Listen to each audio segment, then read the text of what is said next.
జై భారత్ పార్టీ అధ్యక్షుడు బివి లక్ష్మీనారాయణ గారితో ఉన్నాము.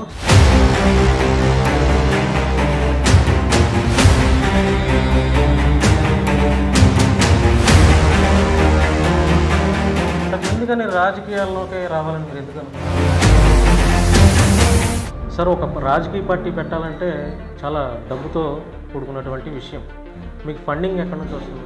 ఒక పార్టీని నడపడానికి మోసం చేయాలంటే డబ్బులు కావాలి, ఊటకప్ మాటలు చెప్పాలంటే డబ్బులు కావాలి, నిజం చెప్పడానికి డబ్బులు అవసరం.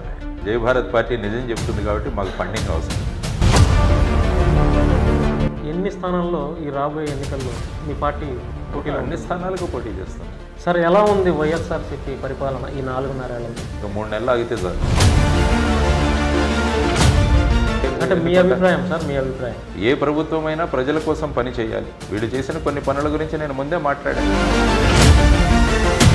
అమ్మఒడి ఇవ్వాల్సిన అవసరం లేదు. రోడ్లు ఎంత దుస్థితిగా ఉన్నాయి రాష్ట్రంలో, 10 లక్షల కోట్ల అప్పు, ఉపాధి లేదు. ఇవన్నీ కూడా చూస్తున్నాం మనం. కాబట్టి ఇవన్నీ నా అభిప్రాయం. సార్, ఇంతకుముందు జనసేన పార్టీలో మీరు ఎంపీగా పోటీ చేశారు.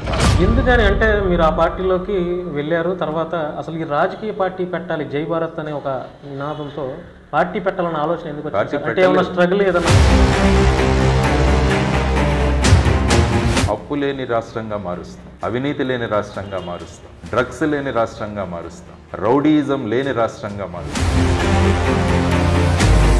ఇది మా మేనిఫెస్టోలో ఉండబోతుంది. ప్రతి ఒక్క రాజకీయ నాయకుడు చెప్పే మాటలే స్టార్టింగ్లో. తర్వాత రాజకీయ పార్టీ కలిపి మేము రాజకీయ నాయకులు, మేము రాజనీతి.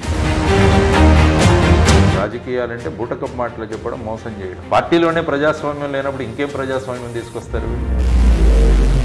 మిమ్మల్ని గెలిపించడానికి ఉన్న పార్టీ జై భారత్ నేషన్.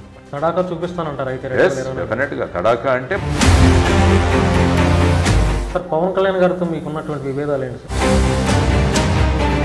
అందుకని నేను పార్టీ నుంచి బయటకు వచ్చాను.